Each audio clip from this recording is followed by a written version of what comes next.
आज हम लोग करने जा रहे हैं लेंस मेकर फार्मूला।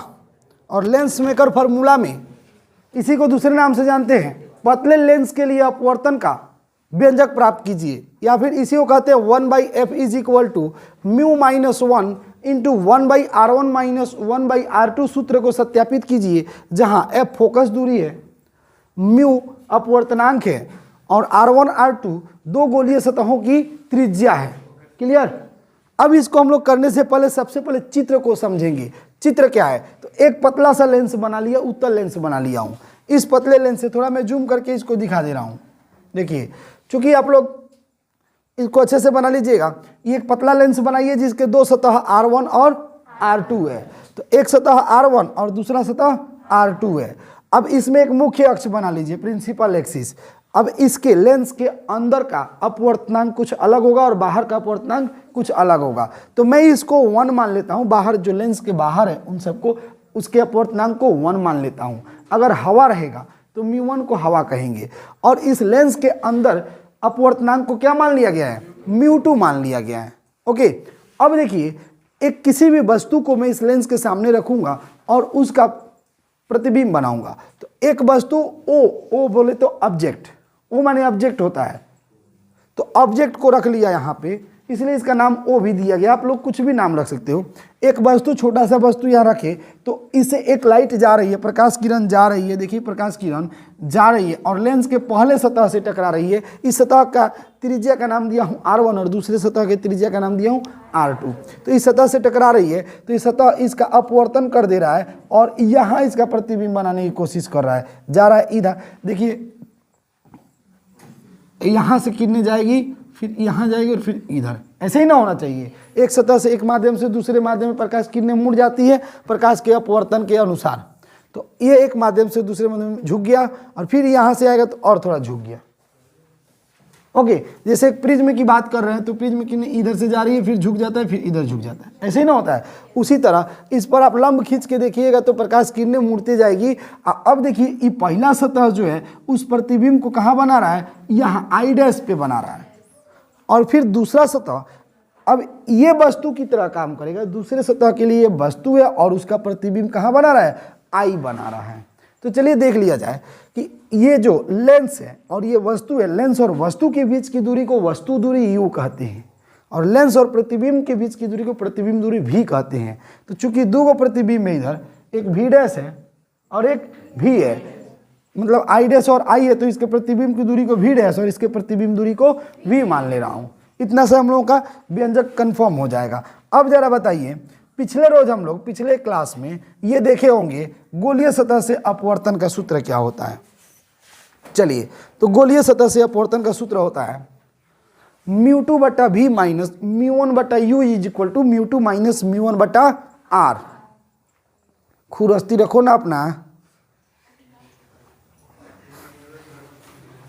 μ2/v हो गया।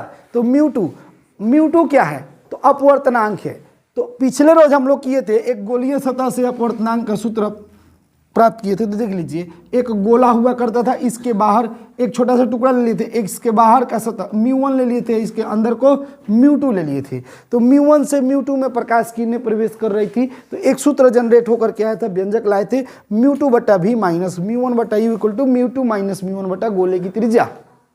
लेकिन अगर किरणें μ2 से μ1 में जाए, उल्टा प्रवेश करे, तो ठीक उल्टा हो जाएगा। μ2 तो μ1/v, μ2/u, μ1 माइनस μ2/r, यही ना हो जाएगा।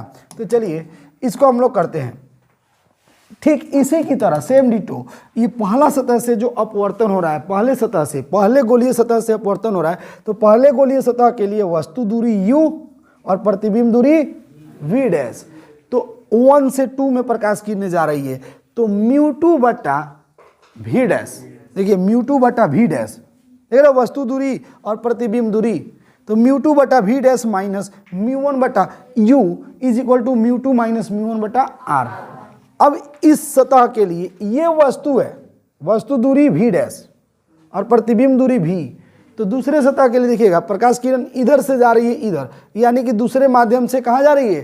पहले माध्यम में उल्टा जा रही है। तो लिखेंगे μ1/, देखिए दूसरे सतह के लिए मैं यहाँ लिख दिया हूँ दूसरे सतह के लिए लिखा हूं, दूसरे सतह के लिए वस्तु दूरी v डैश हो गई और प्रतिबिंब दूरी v हो गई। अभी समझाए थे ना यहाँ पे।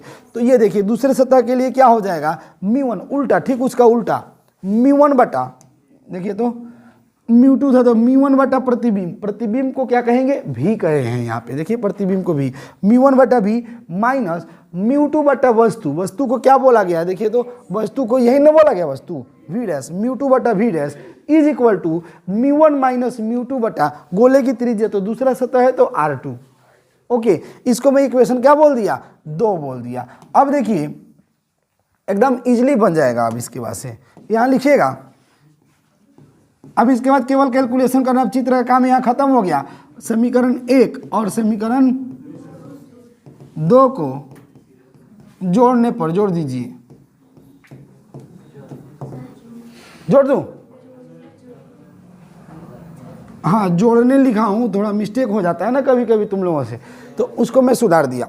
समीकरण 1 और समीकरण 2 को जोड़ने पे, चलिए जोड़ते हैं। तो समीकरण 1 किधर आया है देखता हूँ, एक बार में ही याद कर ले रहा हूँ, μ2 बटा v डैश माइनस μ1 बटा u is equal to μ2 minus μ1 बटा r1, ये ना समीकरण 1 है। देखिए क्या बना, μ2 बटा v डैश माइनस, माइनस है ना, μ1 बटा u is equal to μ2 minus μ1 बटा r1, यही ना था। तो जोड़िए, तो जोड़ेंगे तो ऐसे नहीं ना लिखा जाएगा, तो LHS वाला LHS में जोड़ दे रहा हूं, μ1 बटा v, देखिए ना समीकरण 2 यही ना है, μ1 बटा v प्लस, प्लस है माइनस है, माइनस ही लिखा हूं, μ2 बटा v dash is equal to, अब RHS वाला दोनों जोड़िए, μ2 माइनस μ1 बटा r1 और μ1 माइनस μ2 बटा r2। ओके नहीं इतना, नो डाउट किसी को। अब मैं थोड़ा सा आगे लेके चलूंगा, जरा देखिएगा, ये वाला और ये वाला एक बराबर है, खत्म, जो बच गया उसको लिख लेते हैं, प्लस वाला पहले माइनस वाला बाद में। ये दोनों μ1 बटा v माइनस μ1 बटा u is equal to μ2 minus μ1 बटा r1 माइनस, कंफ्यूज हो गए माइनस कैसे हुआ, कुछ लोग कंफ्यूज हो गए हो, उन लोगों को मैं बता रहा हूं लिखने के बाद।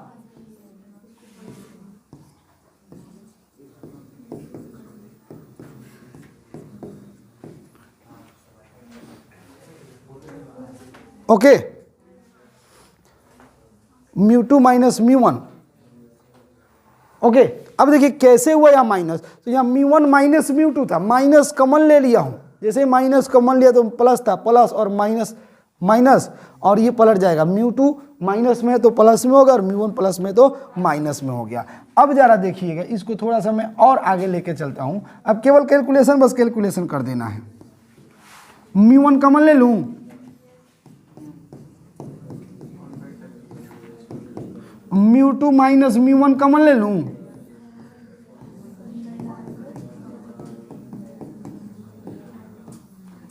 ओके। अब μ1 ले जाके उधर डिवाइड कर दीजिए,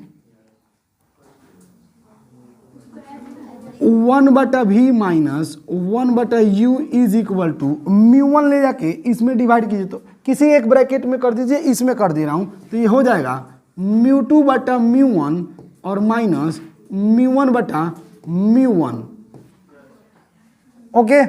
इधर ब्रैकेट में क्या बन गया, 1 by r1 minus 1 by r2।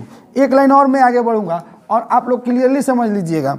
Lens सूत्र पढ़े हम लोग, 1 बटा, दर्पण सूत्र सुनिए, 1 बटा v प्लस 1 बटा u बराबर 1 बटा f। लेंस सूत्र देख लीजिएगा यहाँ पे, 1 बटा v माइनस 1 बटा u बराबर 1 बटा f, यानी लेंस सूत्र से इसके जगह पे क्या लिख दूंगा, 1 बटा f। तो यहाँ लिखूंगा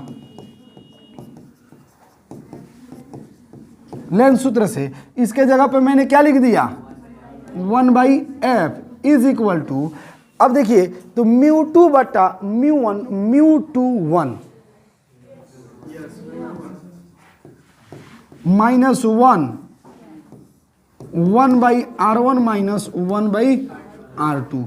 यदि μ1 हवा है, एक माध्यम हवा है, निरपेक्ष अपवर्तनांक की बात करते हैं, पिछले लेक्चर में हम लोग अपवर्तनांक पढ़े थे ना। अगर एक माध्यम हवा हो जाए तो निरपेक्ष अपवर्तनांक कहलाता है, और निरपेक्ष अपवर्तनांक के लिए μ21 के जगह पर केवल म्यू लिख देंगे।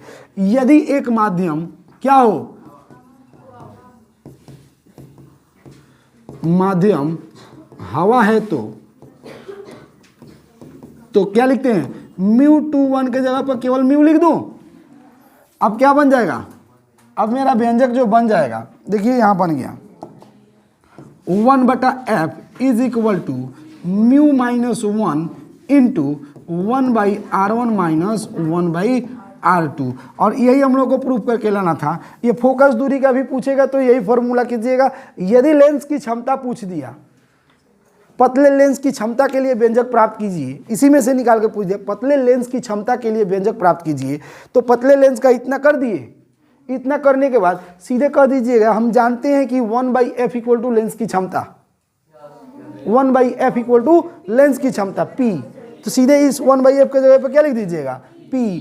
हम जानते हैं कि p इक्वल टू क्या हो जाएगा, μ-1 into 1/r1 minus 1/r2। Same ditto. अब कहोगे तो हम पढ़वे नहीं, सिलेबस के बाहर है। सिलेबस के बाहर कहाँ से है, यहाँ तक पढ़िए, एक लाइन नहीं पढ़े हो। तो चलिए आप लोग का ये व्यंजक कंप्लीट हुआ।